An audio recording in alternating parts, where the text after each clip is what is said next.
জামালপুরের ৫টি সংসদীয় আসনের ৬২৩টি ভোট কেন্দ্রে পাঠানো হচ্ছে স্বচ্ছ ভোট বাক্স, ব্যালট পেপার সহ নির্বাচনী সরঞ্জাম। বুধবার বেলা ১১টা থেকে প্রতিটি উপজেলা পরিষদ হলরুম থেকে কেন্দ্রভিত্তিক দায়িত্বপ্রাপ্ত প্রিজাইডিং কর্মকর্তাদের কাছে আনুষ্ঠানিকভাবে নির্বাচনী সামগ্রী হস্তান্তর করেন সহকারী রিটার্নিং কর্মকর্তা ও উপজেলা নির্বাহী কর্মকর্তা।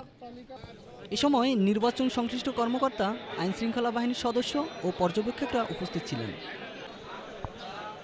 সামগ্রীর মধ্যে রয়েছে স্বচ্ছ ব্যালট বক্স, সিল, ভোটার তালিকা, জাতীয় সংসদ নির্বাচন ও গণভোটের পৃথক ব্যালট পেপার, মোচনীয় কালি, প্রয়োজনীয় ফরম এবং অন্যান্য আনুষঙ্গিক সরঞ্জাম। নির্বাচন কমিশন সূত্রে জানিয়েছে, জেলার ৭ উপজেলার ৫টি সংসদীয় আসনে মোট ভোটার ২১,৩৫,০৯৮ জন। তার মধ্যে পোস্টাল ব্যালটে ভোট দেবেন ১৬,২৫৯ জন।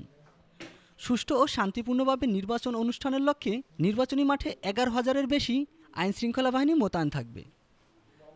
জামালপুর সদর আসনের সহকারী রিটার্নিং অফিসার ও নির্বাহী কর্মকর্তা নাজনীন আক্তার বলেন, সদর আসনের ১৬১টি ভোট কেন্দ্রে পাঠানো হচ্ছে নির্বাচনী সরঞ্জাম। রুহুল আমিনের তথ্যচিত্রে HM মিলন, নিউজ ডেস্ক, ঢাকা টুডে।